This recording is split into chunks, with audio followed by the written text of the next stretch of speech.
Olá.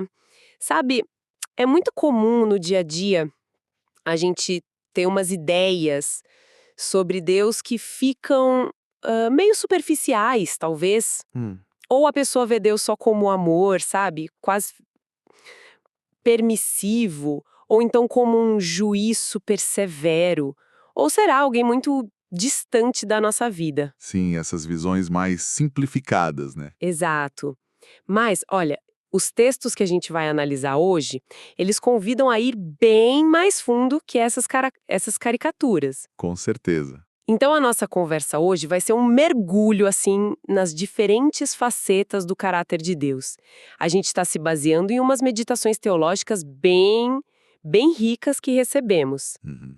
Vamos investigar o que está por trás de palavras como bondade, fidelidade, justiça, misericórdia.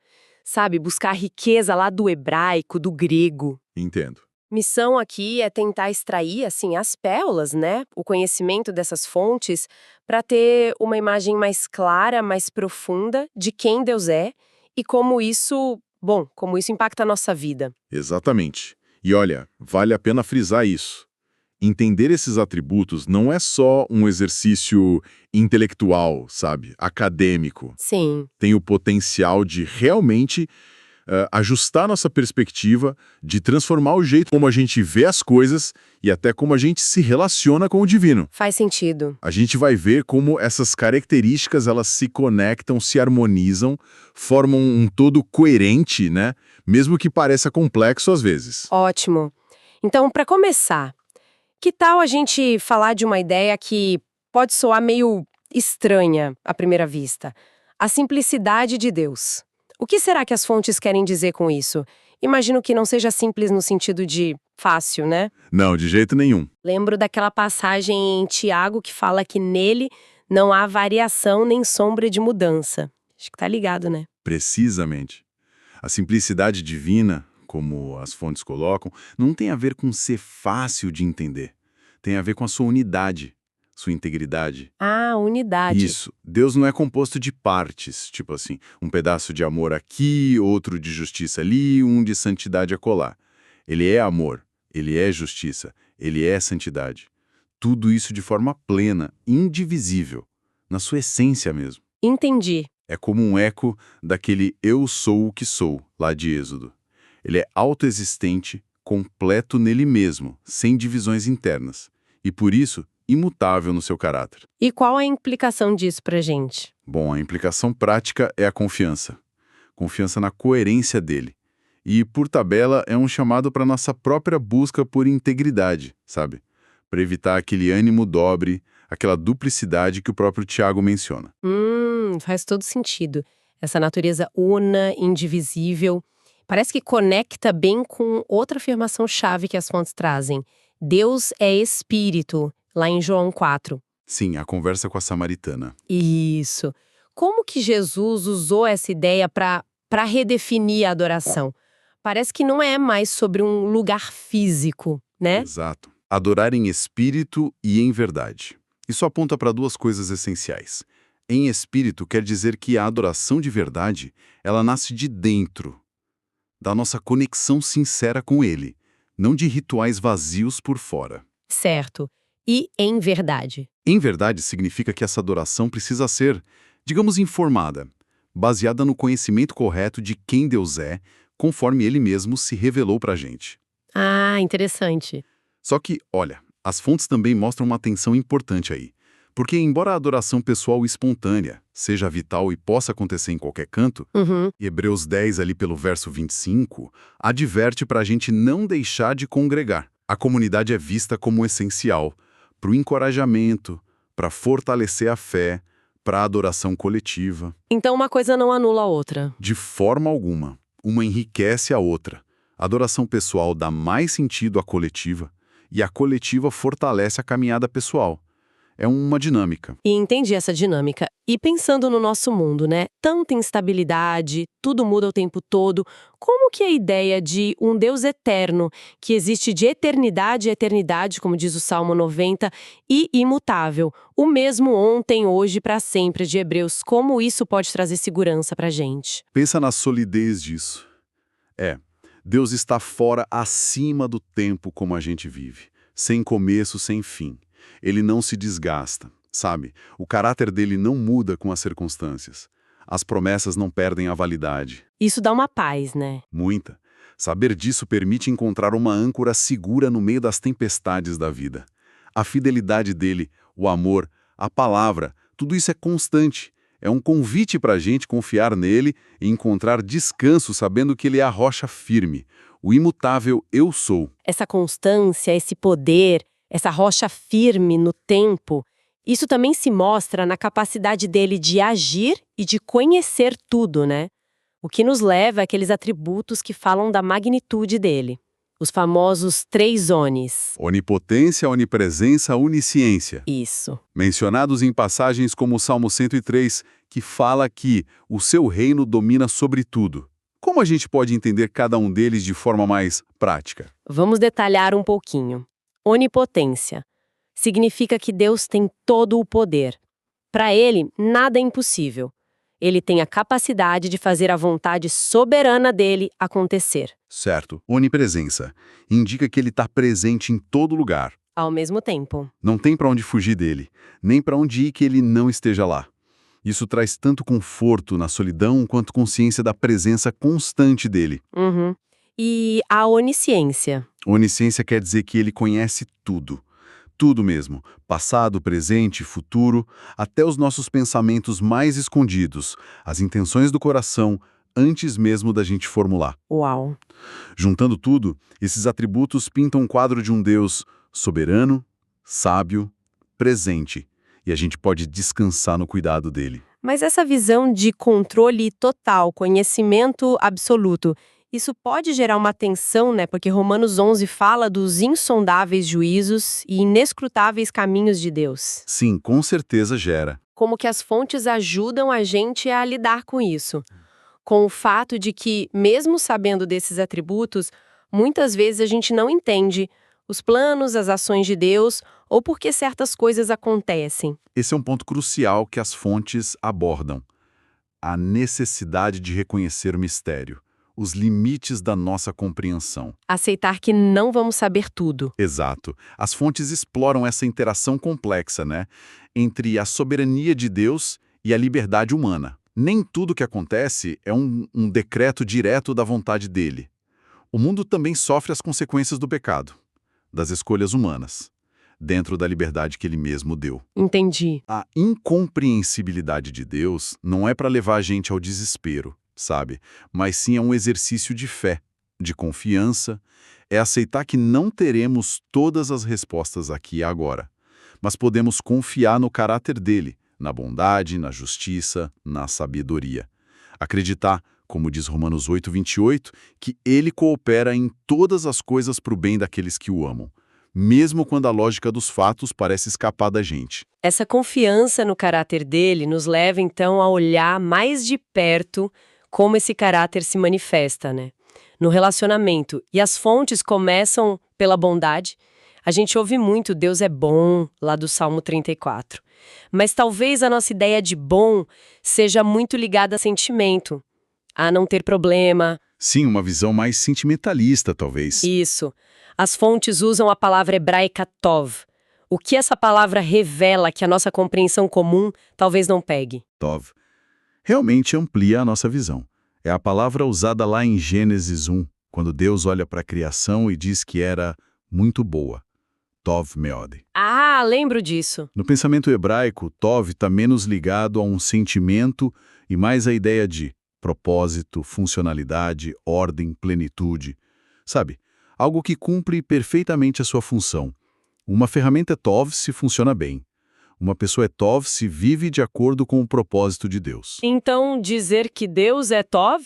Significa que ele é perfeito no seu ser e nas suas obras. Que ele age sempre de acordo com o propósito perfeito dele. E é fiel à sua aliança. A bondade de Deus não é garantia de vida sem sofrimento, não. Mas é a certeza de que ele está operando um propósito redentor em tudo, até na disciplina. Por isso o Salmo diz, para provar e ver. De transformação interior, o novo nascimento, para que a gente possa refletir essa bondade. Interessante essa conexão com propósito, com aliança. Isso me faz pensar na fidelidade, outro atributo muito forte. Como as fontes definem essa fidelidade de Deus? As fontes exploram a fidelidade usando principalmente dois conceitos. No hebraico, a palavra-chave é emuna, amoná. Vem da mesma raiz de amém, sabe? Sério? Amém. Sim, e carrega essa ideia de firmeza, estabilidade, verdade, confiabilidade. Como está lá em Deuteronômio 7. Deus é fiel porque ele é firme. Sua palavra é segura. Sua aliança é estável. Entendi. E no grego? No grego do Novo Testamento temos pistes, que é curioso porque significa tanto a fé que a gente deposita em Deus, quanto a fidelidade que ele demonstra para a gente. Cristo, por exemplo, é chamado de fiel e verdadeiro em Apocalipse. O ponto alto que as fontes ressaltam é que a fidelidade de Deus, emuna e pistes, ela se mantém mesmo quando a gente falha, mesmo quando somos infiéis.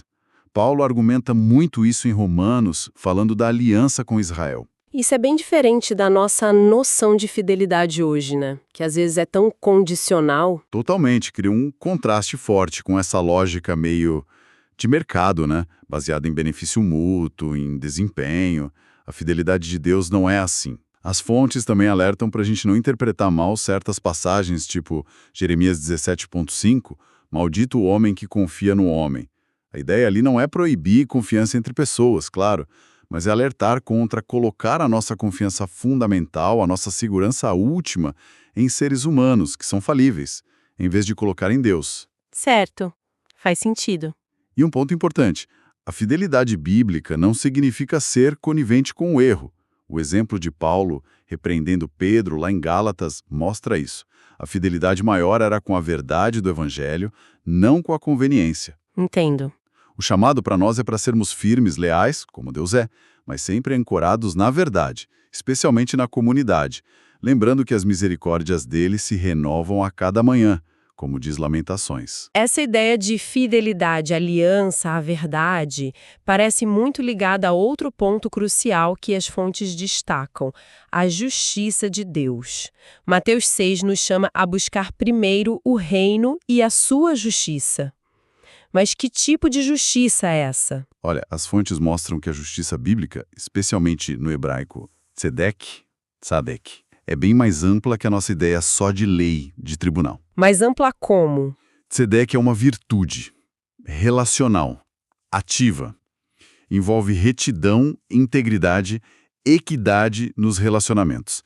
E de forma muito concreta, o cuidado ativo com quem está vulnerável. Os pobres, os órfãos, as viúvas. Isso não era visto como uma caridade opcional. Era uma exigência da justiça. Um reflexo do caráter de Deus. Nossa, que forte isso! No Antigo Testamento, viver em Tzedek era a parte essencial de ser fiel à aliança. Aí no Novo Testamento, Paulo, lá em Romanos 3, deixa claro, ninguém consegue atingir essa justiça por mérito próprio. Impossível. Certo. A justiça que salva a gente, dikaiosune em grego, é um presente de Deus, concedida pela graça através da fé em Jesus Cristo. As fontes falam da justificação forense. Pensa assim, é como um veredito no tribunal divino. Um veredito. Isso. Deus nos declara justos, não porque a gente virou perfeito na hora, mas porque Ele acredita a nós a justiça perfeita de Cristo, pela fé.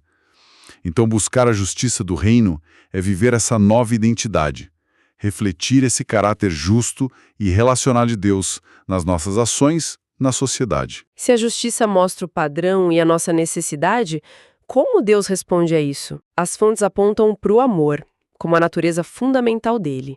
A frase Deus é amor, de João 4, é central. Como as fontes ajudam a gente a entender a profundidade desse amor? Talvez diferenciando de outros tipos de amor. As fontes exploram bem essa distinção. O grego tem palavras diferentes, né? Tem eros, a paixão romântica, filia, a amizade, a afeição mútua, storge, o amor familiar. Sim, já ouvi falar. Mas o amor que define Deus no Novo Testamento é ágape. E esse é radicalmente diferente. É altruísta, sacrificial, Busca o bem do outro sem se importar se a pessoa merece ou não, se doa sem esperar retorno. É o amor que a gente vê na cruz, em Romanos 5, e que o Espírito Santo derrama no coração da gente. E no pensamento hebraico, tem algo parecido? Tem sim. Encontramos o conceito de Hesed. Hesed. A gente já mencionou um pouco, mas vale reforçar. É um amor leal, fiel, comprometido, inabalável, ligado diretamente à aliança de Deus com o povo dele. É um amor que age. Então, Deus é amor. Significa que a essência dele é essa combinação de ágape sacrificial e hesed leal. É um amor que nos amou primeiro, como diz um João, incondicionalmente. E que, quando a gente entende isso, uau, tem o poder de constranger, de transformar a gente por dentro, como Paulo fala em 2 Coríntios. Falando em Hesed e na ação de Deus, a gente chega num ponto que as fontes exploram com muita riqueza. A misericórdia. A palavra parece uma só em português, né? Mas os textos originais usam várias para descrevê-la. Sem a gente se perder numa lista enorme, qual é o quadro geral que essas diferentes palavras pintam sobre a misericórdia de Deus? É verdade, é uma tapeçaria de termos. Mas a gente pode pegar a essência olhando alguns conceitos-chave que as fontes destacam. A gente já viu o hesed, né? Esse amor leal da aliança, que é uma forma de misericórdia comprometida. Certo. Além dele, o hebraico usa rahamim. Rahamim. Essa palavra é fascinante. Está ligada à raiz para útero, heshen. Útero. Sim, expressa uma compaixão profunda, visceral, quase materna. Um sentimento que vem das entranhas mesmo. Nossa. No grego, a gente acha ecos disso em splagna. Splagna. Também se refere às entranhas como o lugar das emoções profundas que levam à ação. Que imagem forte. E tem outro termo grego importante, eleos. Eleos. Esse enfatiza a manifestação prática da compaixão, a ajuda, o socorro, a cura. Como em Mateus 9, quando Jesus vê as multidões e se compadece delas. Então, juntando tudo. Juntas, essas palavras mostram que a misericórdia de Deus não é só perdão passivo, sabe? Ou pena de longe. É um atributo com muitas facetas. Inclui lealdade, hesed, compaixão profunda, emocional, rahamim splagna e ação concreta de ajuda, elios. Deus sente a nossa dor e age para redimir. A cruz é vista como a expressão máxima de tudo isso. Uau! E, claro, quem recebe tanta misericórdia é chamado a ser misericordioso também, né? Como diz Lucas 6. Essa ideia da compaixão visceral que vem nas entranhas, rahamim, splagna, é muito, muito forte. Compaixão, né? Literalmente sofrer com. Como que as fontes desenvolvem essa ideia de compaixão na prática? Elas reforçam isso. Não é só um sentimento, é um impulso que move para a ação. As fontes também ligam a compaixão verdadeira a um coração quebrantado.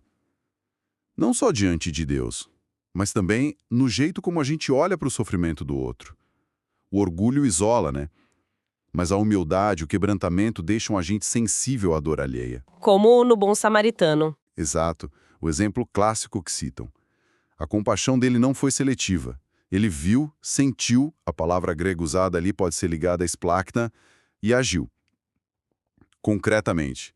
E o chamado de Jesus é direto. Vai e faça o mesmo. Mas precisa ter cuidado também, né? Precisa.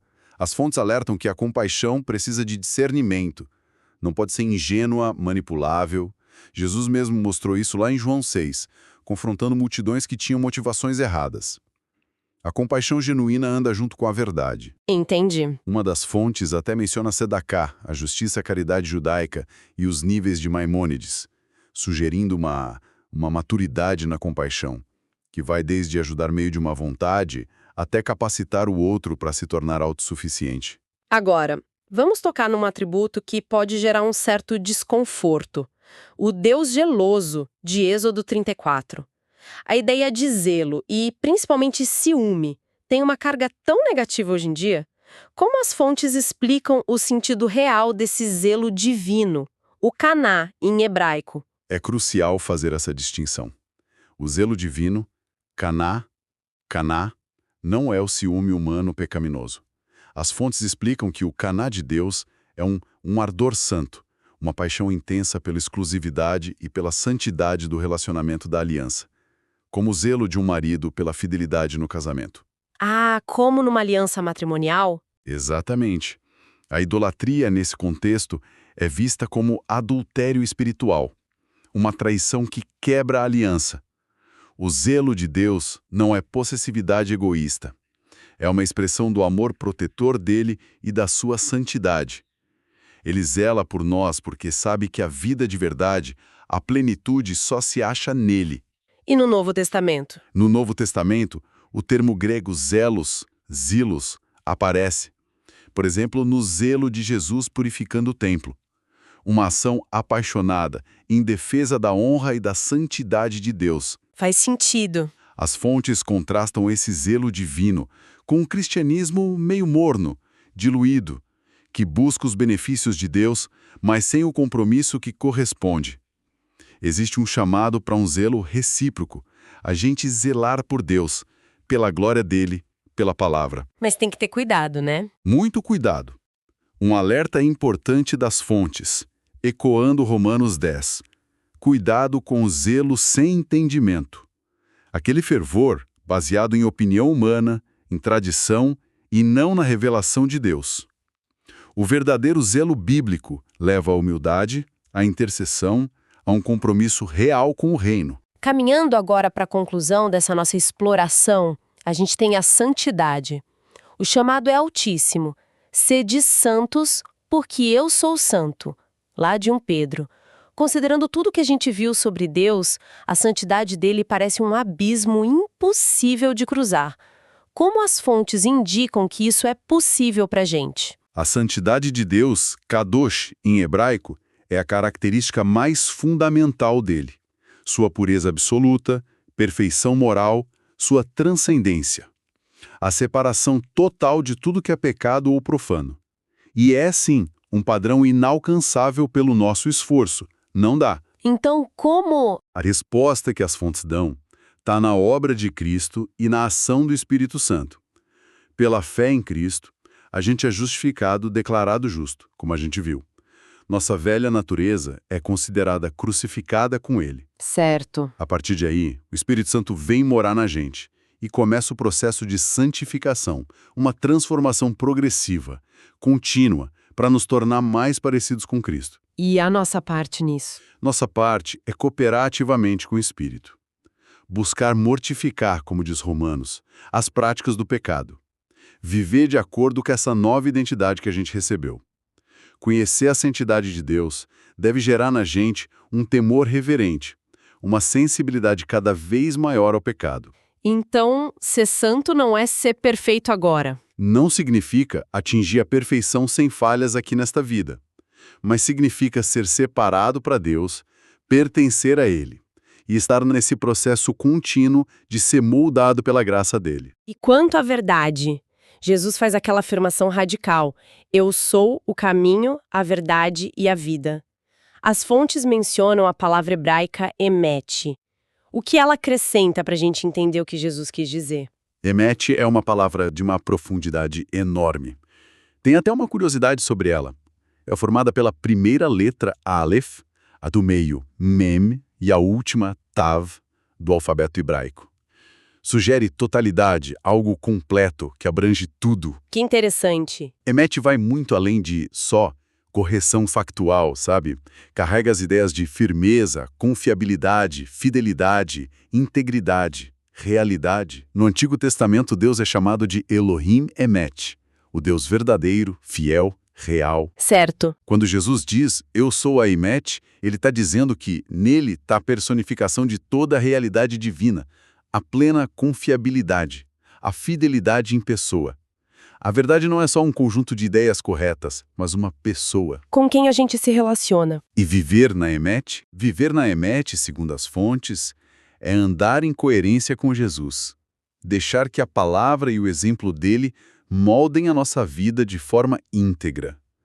Como o Salmo 23 fala de ser guiado por veredas da justiça, que também pode ser traduzido como caminhos de retidão, de Emet. E para fechar, um conceito que muitas vezes é mal entendido, o temor do Senhor. Provérbios 9 diz que é o princípio da sabedoria. As fontes ajudam a clarear se isso significa ter medo de Deus no sentido ruim? As fontes fazem uma distinção bem clara aqui. O temor do Senhor não é um medo servil, o pavor de um tirano, é muito mais uma profunda reverência, um respeito cheio de admiração diante da majestade dele, da santidade, do poder. Uma reverência. Isso. É reconhecer quem ele é, sua soberania sobre tudo. E isso combinado com um desejo sincero de agradar a ele, e uma aversão a tudo que o desagrada, que o desonra. Esse temor saudável é apresentado como o oposto direto do temor dos homens. Ah, o medo do que os outros vão pensar. Exato. Que Provérbios 29 chama de armadilha. O medo de desagradar pessoas, de não ser aceito. Isso leva à hipocrisia, à insegurança, a comprometer as convicções. Já o temor do Senhor liberta dessa armadilha. Traz sabedoria prática para a vida, firmeza, coragem. Como o exemplo de Pedro. Exatamente. Ele negou Jesus por temor dos homens. Mas depois, cheio do Espírito, declarou com ousadia lá em Atos: mais importa obedecer a Deus do que aos homens. É uma escolha fundamental. Quem ou o que vai governar as nossas decisões? Olhando para trás, né? Para tudo que a gente conversou, o que surge é uma imagem de Deus incrivelmente rica, harmoniosa. A gente vê como a justiça e a misericórdia dele, que podiam parecer opostas, se encontram perfeitamente na cruz. Sim. A gente percebe como a simplicidade dele, aquela unidade indivisível, garante que o amor, a santidade, o zelo, a justiça, tudo isso coexiste sem contradição interna. É perfeito. Uhum. E até a paciência dele, descrita no hebraico como erekapaim, que é literalmente longo de nariz, ou seja, lento para se irar, e no grego como macrothumia, grandeza de ânimo, como 2 Pedro menciona. Isso não é fraqueza, não é indiferença, é uma expressão ativa do amor e do propósito redentor dele, mesmo com a nossa lentidão, nossa falha. Conhecer Deus nessas múltiplas dimensões nos oferece uma base muito mais sólida, mais confiável para a fé, para a vida, do que qualquer visão simplista. Sem dúvida nenhuma. Essa visão mais profunda, mais multifacetada de Deus realmente desafia aquelas imagens do começo, né? Que a gente mencionou. Pode inspirar a gente a buscar uma relação mais madura, mais honesta, mais confiante com Ele. Com certeza. Entender que a bondade, o Tov, tem a ver com o propósito perfeito em ação. Que a fidelidade, a emuná, significa constância divina, apesar da nossa inconstância. Que a misericórdia é essa resposta tão rica de compaixão, lealdade e ação. Nossa, tudo isso traz uma dimensão nova para a caminhada espiritual. Exato. E, para finalizar, fica aqui uma provocação para a gente pensar, né, costurada a partir dessas fontes, considerando toda essa riqueza, essa harmonia dos diversos atributos de Deus, a justiça e a misericórdia que se abraçam, o zelo protetor e a paciência dele, a santidade transcendente, o amor sacrificial. Como é que nós, nas nossas vidas, nos nossos relacionamentos, nas nossas comunidades, podemos aspirar a refletir esse equilíbrio complexo, íntegro, em vez de cair na armadilha de focar só num aspecto do caráter dele ou de viver de forma fragmentada, incoerente. Fica aí para a gente refletir.